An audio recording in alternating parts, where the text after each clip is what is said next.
Now, we've been taught many things from a very young age, but how can we tell as to what is programmed and what is actually natural?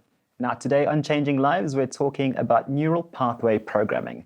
And perhaps let's start at the beginning. What is this? Explain it to us, Tanya. So in your brain, you have synapses that talk to each other. And the brain, obviously, we don't use anywhere near our whole brain. We use a minute fraction of our brains, right? And where you have the most activity in your brain, it'll spark and light up, and it creates these neural pathways because the brain likes the easiest route. Okay, the brain is incredibly lazy. It doesn't like to work. So where it's most developed is where you spend most of your life, okay?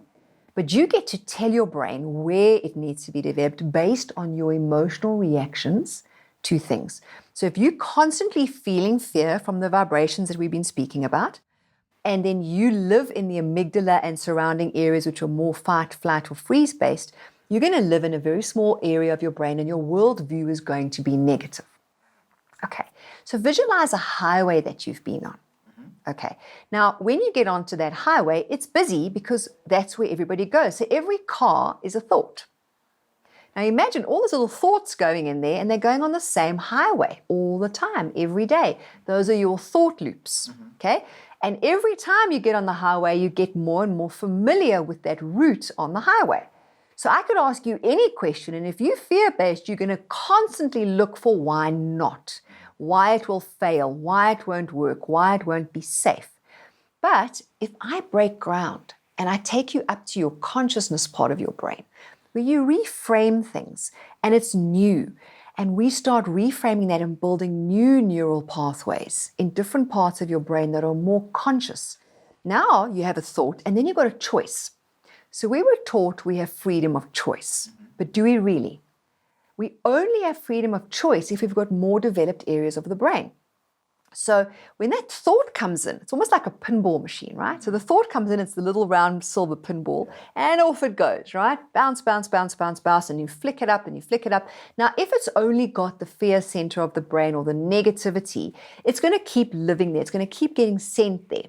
Now, if we open up another part of the brain, it can suddenly go and explore. So I'm obviously explaining it more in a artsy way, because clearly from a scientific way, what I'm saying, they'll probably lock me up. But it just puts it into a way that helps people to understand it. Now, you've obviously heard before that for every negative thought, you need 3 positive thoughts.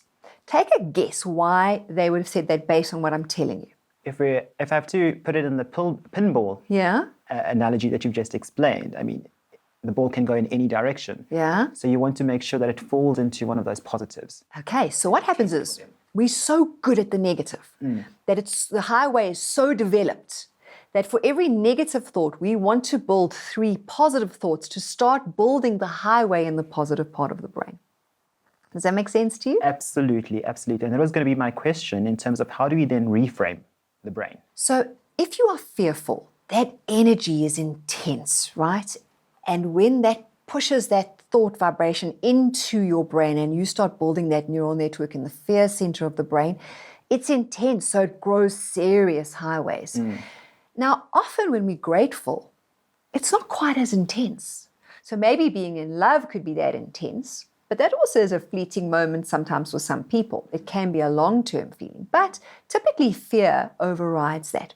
Now, what we need to do is we need to say, let's have a fearful thought or a negative thought. We realize the intensity of it. We need to transmute that thought. We need to start feeling thankful in that moment. We need to push the gratitude up into the conscious part of the brain and empower it with 3 thoughts with as much energy as possible to start reframing these highways. So you've got 2 highways going on, and then you've got freedom of choice. Let me ask you this. We are on this path of the 67-day journey, and I'm sure people are watching trying to figure out, how soon will I start noticing myself, if I get these negative or bad thoughts, building these 3 positive?